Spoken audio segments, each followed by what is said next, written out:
All right, welcome again to today's session.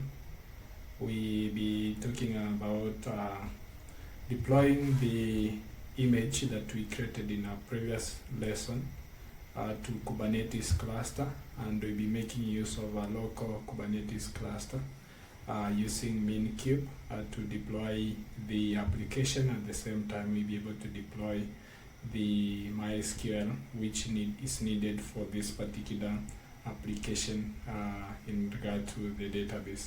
So to get started, I'm going to quickly open one of my terminal windows here.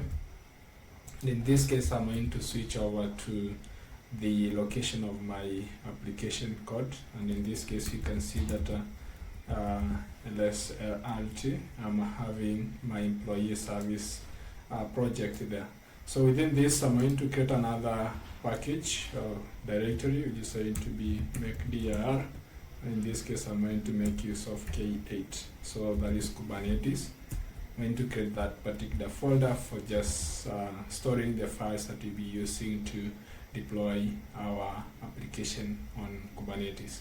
So to get started, you need to install or have Minikube installed. So you can just be able to you can just check on the documentation for installing Minikube in different operating systems. So for now, I have already mine installed, so I'm just going to confirm the latest version or the current version of Kubernetes that I'm running. And in this case, I need to specify double, and that ideally this should be Kubernetes Minikube version. You can be able to see that ideally I have my current version of Minikube is version 1.330, and this is the particular commit hash code. And then the next thing that you need to have is going to be kubectl, just to be able to run the commands within Kubernetes. So if I just invoke that, you'll be able to see that I have my kubectl working, but then I can also do version just to confirm the different version that I'm running on. So at the point of recording this video, I'm running the current version of version 1.30, and these are the other details about the server version, which is the same version. So that is all that you need to have a cluster within your local machine. You don't need a complex setup, but then for now we can just make use of this to illustrate the process. Alright, so once that is all okay and set, you can be able to proceed starting the local cluster, and in this case we are just to start a simple cluster using Minikube, and then we are just to run start. So this will be able to start up a simple cluster, and in this case you'll be able to see for the first time it's going to ideally take some time, but then for the subsequent occurrence it's going to ideally be quick to update and have the cluster running. So just give it a few minutes to complete that. Alright, now the cluster is up and running. As you can see that it is taking up pull the image for the cluster or Kubernetes, and started a Docker container for this particular cluster. So at the moment we can be able to confirm some of the resources which are available by default. We'll be making use of kubectl to check on all the resources or to interact with this particular cluster. So to do that, we are just to make use of kubectl, and then we are going to say get all. So this one will be able to give us all the different services and different components which are available at the moment. As you can see, the only component that is available at the moment is actually Kubernetes cluster service, and this is the particular and internal service. So what you're going to do here is going to start our dashboard on this particular Kubernetes dashboard using this particular kubectl command. You're going to just say we are making use of Minikube, so we have to make use of Minikube dashboard. So we are just to run that dashboard, and this will be able to start our Kubernetes dashboard. which is available on this particular end. So if I open that, we'll be able to see that we have an actual running Kubernetes cluster, and we can be able to see we don't have any current deployment, we don't have any pods that is running at this point, we don't have any config map set, only the default one, which is on the kube system namespace. And all this, the current node that we are running is actually the Minikube node, so you can see the different sections for this particular dashboard. So you can be able to navigate through and check what is available for you on this particular section. So what we're going to do is now leave that particular dashboard running. So I'm going just to leave this Minikube dashboard running so that we can be able to check whenever we do the deployment on our end.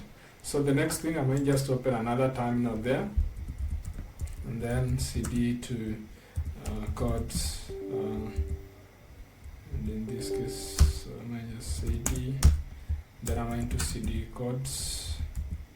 Then from there, you can just go to Spring Demos, and then K8. So I'm going to have all my files within this particular directory. So the next thing that I can run is kubectl get all, and I'm going to do --- all. You can be able to see this one. You'll be able to just make use of this command here. It's supposed to be --- all. Okay.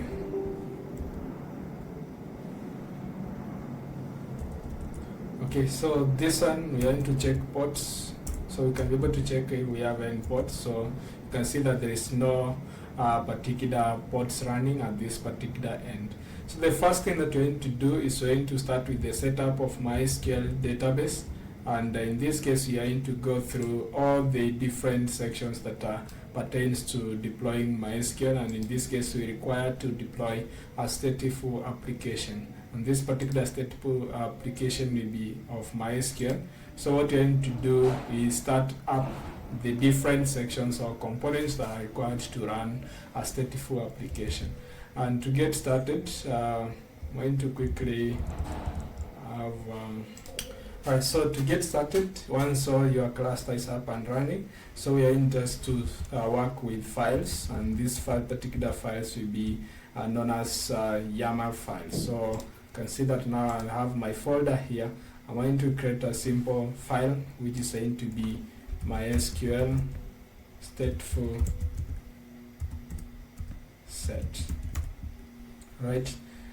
StatefulSet.yaml. So I'm going just to make use of that, and this one will be able to make use of the different scenarios that we'll be having to have the deployment. So the next thing that you need to have, ideally, whenever you're working with Kubernetes, you can just install handful extensions to assist you in regard to auto completion of this particular code.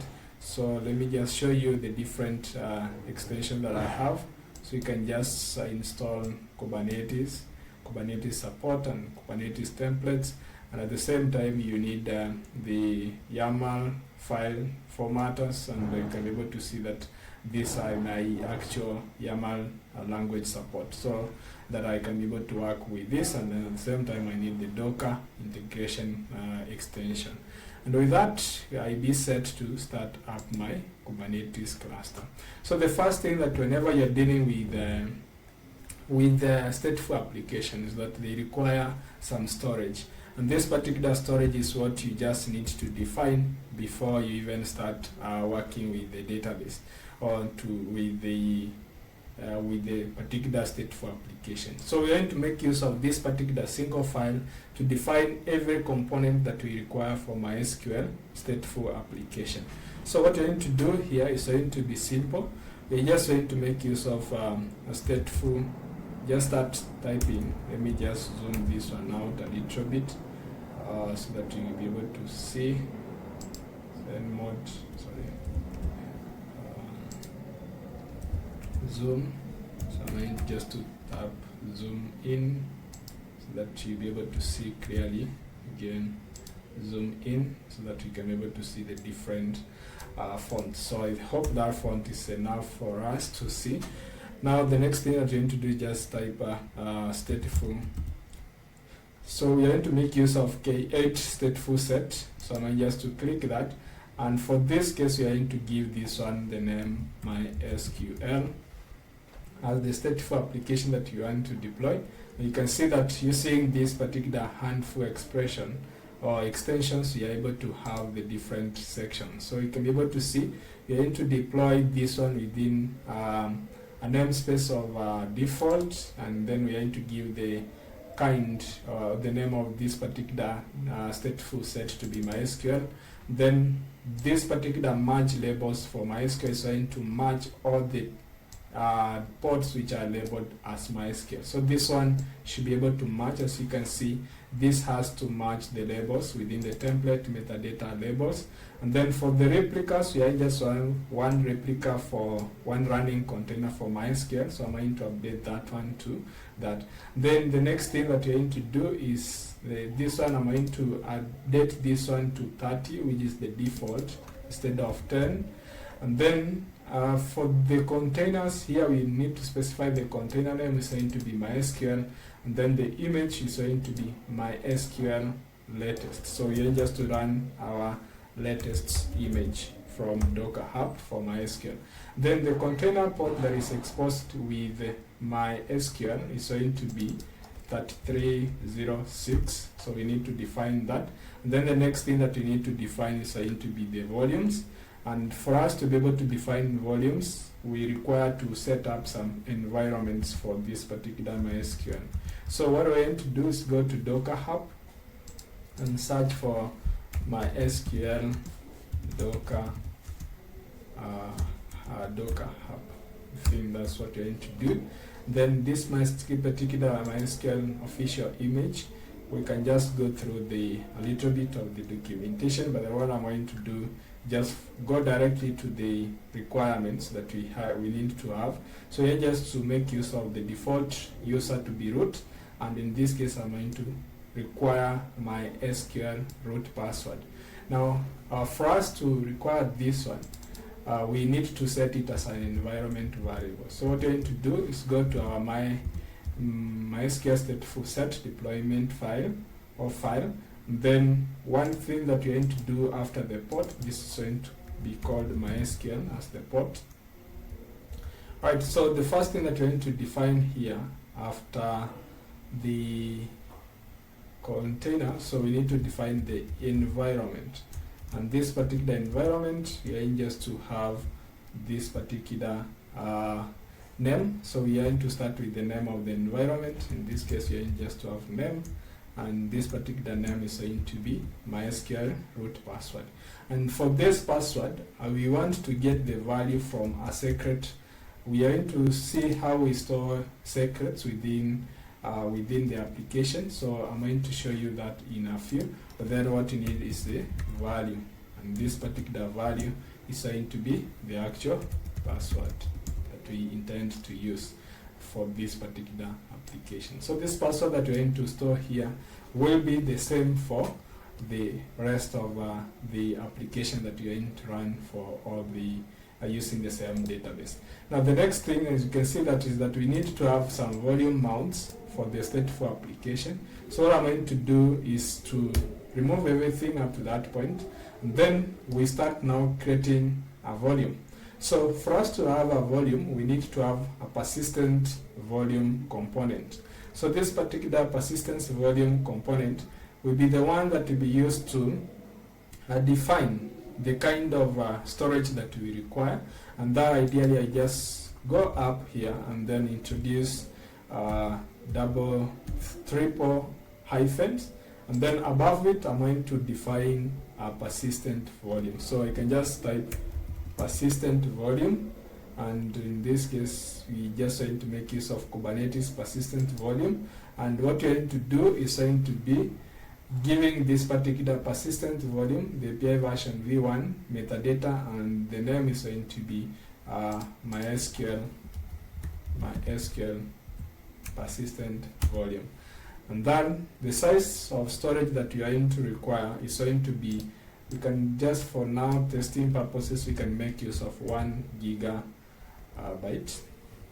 that is 1 GB of the volume. And then the volume mode here, you can see that we have two different volume modes. And for this case, what you're going to do, I'm not going to define the volume mode, I'm going to just leave it the default. But then as you can see, if a volume is intended to be used by the format file system or remain in block state, value file system is implied when not included in the spec. So ideally by default, even if I don't specify this one, the default file system will be taken. Then the access mode, we are going to require it for read-write once, so that we can be able to do read-writes. Then the persistence volume reclaim policy, we are going to make use of, in this case, is whenever we have all this defined, so we can be able to have delete, recycle, or retain. So for now, I'm not going to have this, but then if we check on the default, is going to retain. That means default to manually created persistent volumes. So what we're going to do, we are going to define some other information about this. And now, for now, I'm just going to remove this particular thing. So the storage class name, I'm going to make use of manual storage class name. As you can see, I want to define a manual storage class name. And then we need to specify the path of where I'm going to store the particular application data. So what I'm going to do, I'm going to define a simple path using the host path. So you can see here, I'm going just to introduce another section which is going to be host path. And in that case, host path. Then this particular host path, I'm going to specify the path of the host. So it's going to be path. And then we can be able to define this one is going to be /home. I'm going to define a simple, and then I'm going to give my username here, then /data, then I'm going to give this one as MySQL /data. So this is where I'm going to mount the data to. And then the next thing that we're going to do, if this directory doesn't exist, we're going to give the type of directory that you're looking at, or path that we're going to do is going to be directory or create. Right, so you might be asking yourself questions, where am I getting all this? So if you check on the documentation in terms of defining the persistence volume, you'll be able to have that. Now we have our persistence volume. The next thing that we're going to define is we need a claim.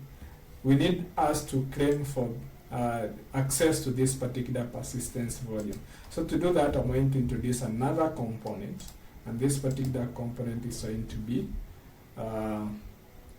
persistence volume claim. So I'm going just to give this as using that snippet. I'm going to make use of MySQL BVC as the actual volume claim. And in this case, we are just to quickly remove some of the information that is here. So I'm going to remove the labels. For the labels, I don't need that. Then for the storage class name, we are going to again make use of manual because we are making use of the same on the persistence volume. The access mode is going to be read-write once. Then the resources requests storage, we are going to require 1 GI as the same. So that is how we define the different persistence volume and the persistence volume claim. Then the next thing that we're going to do within our stateful application is actually going to define the volume section for this particular MySQL. So we are just to go here and introduce the volumes section. Then this volume section, we are going to define the first volume, and in this case we are going just to have the name of the first volume. We are going to give it MySQL, and in this case we are going to do MySQL persistence storage. So I'm going just to give it that the name. Right, so this one should be actually outside. of this. So let me tap them outside. So they should be in line with the containers section, because that is where we specify. So this is going to define the volume section, and then we'll be able to define the volume mounts within the container. Alright, so this one, remember to have it indented outside and in line with the container section.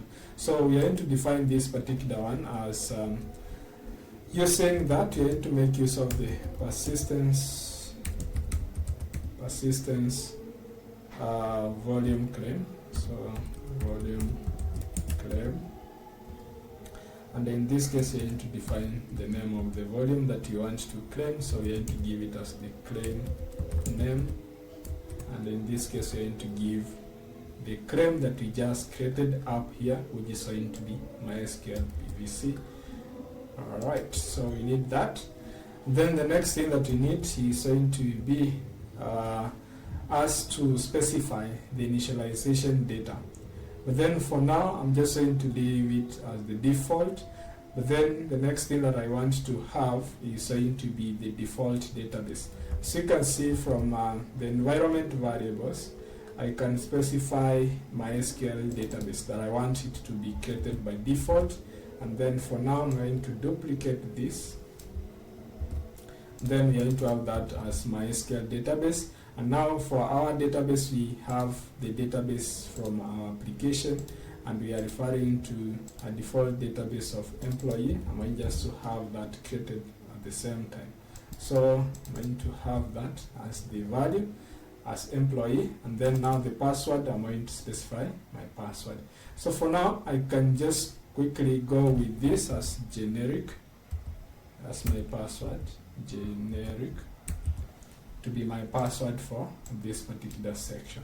Alright, so you can see that I've specified the values for the MySQL root password and the MySQL database to be created by default whenever I run this particular container.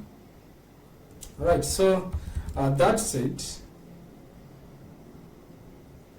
Alright, so we need to finalize on defining this MySQL before we have another session to do the application. So the next thing that you're going to do here is going to be a simple thing, and defining the volumes. So volume, so it's going to be volume mounts, and this particular mount we are going to have to refer to this particular volume that we have just created or claimed, and I'm going to refer to this name here. So the name of the volume, I'm going to call that, and then the mount path. The mount path is supposed to be the same as what is going to be mapped in the container environment.